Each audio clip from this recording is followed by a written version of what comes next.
Neuro-linguistic programming.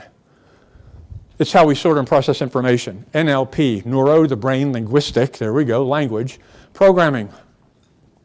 Think of it this way. Our brains are like computers. They sort and process information. The simple version, because we're going to end up running out of time, the simple version is I use a Mac. It sorts and processes information, right? That's all it does.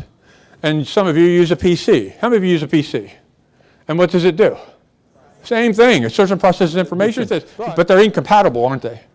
I mean, it's all ones and zeros. That's how they communicate, but you really can't hook them up to each other. And they're getting a little bit better at it, but not a lot.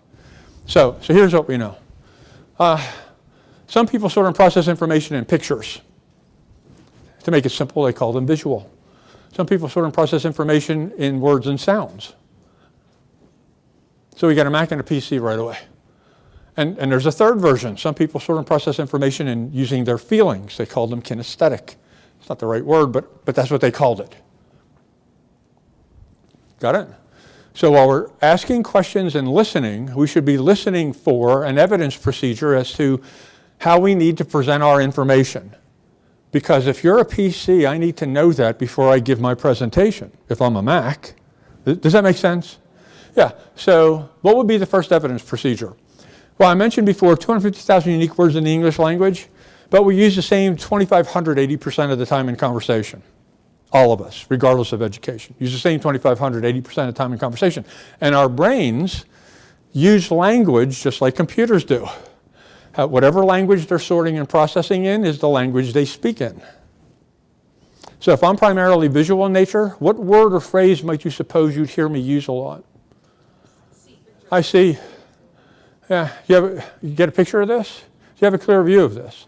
How far is the house away from the road as far as the eye can see? Get the picture? Now, what words or phrases might I use if I was auditory? How does that sound to you guys? Does that ring true? How far is the house away from the road? It's shouting distance. I don't know. I walked into the house and just spoke to me. See what I mean? Hear what I'm saying? Two different, no, seriously. Those are two different languages. And kinesthetic, what kinds of words or phrases might I use kinesthetic? I can wrap my arms around this. I can put my finger on the pulse of it. I got a grasp of this now. See what I'm talking about? Hear what I'm saying? How do you feel about that? The second evidence procedure is music. One more time, George Bernard Shaw. In the right key, you can say anything. In the wrong key, nothing. People are primarily visual in nature, speak a whole lot faster than everybody else. Not sure exactly why that is, but they think they're trying to draw pictures in the air and the words are just getting in their way. Because they talk really fast like they should talk about an octave higher than everybody else. They don't breathe quite so often. So they talk about an octave higher, they sound really breathy. And if you were really visual in nature and I was really visual in nature, we could do this for the next 10 or 15 minutes and get a whole lot more done. But if you're not really visual in nature, you're wondering if I'm ever going to... Yeah, and breathe. Now, by the way, that's an exaggeration to make a point, but that's music. It's higher, it's an octave higher, and it's faster, and it's breathy. Somebody who's primarily auditory. Here's an old cliche come true. Have you ever heard the cliche, this guy really seems to like the sound of his own voice? Actually, he does.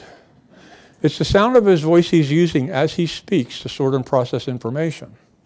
And he's actually more pleasing to listen to. He goes a little bit slower. The problem is he'll never get much faster than this.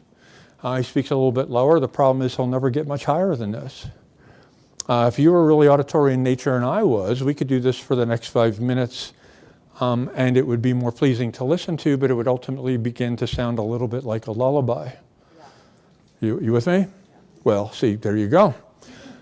One last one. People who are kinesthetic, for some reason, they seem to need to get a feel for what it is they're going to say. Actually, before they ever, there you go. There's somebody visual in this room that's like, I can't stand it anymore. If this is a fill in the blank test, please let me give you a word. Let me speed you up. And by the way, here we go. See, people who are like each other on a fundamental level tend to like each other. People who are not like each other tend not to. So if I'm primarily visual in nature and I'm going really fast and I think I've got another 3 minutes left in my presentation and I take the time to ask you a question, so how do you feel about, how do you see that? And you're primarily kinesthetic and you go, well, and I start going, oh no. Here, let me give you a word. See, the problem is you made me crazy, you went too slow. I made you crazy. And we got to remember, whose professional responsibility is it to make the other person feel comfortable in our presence?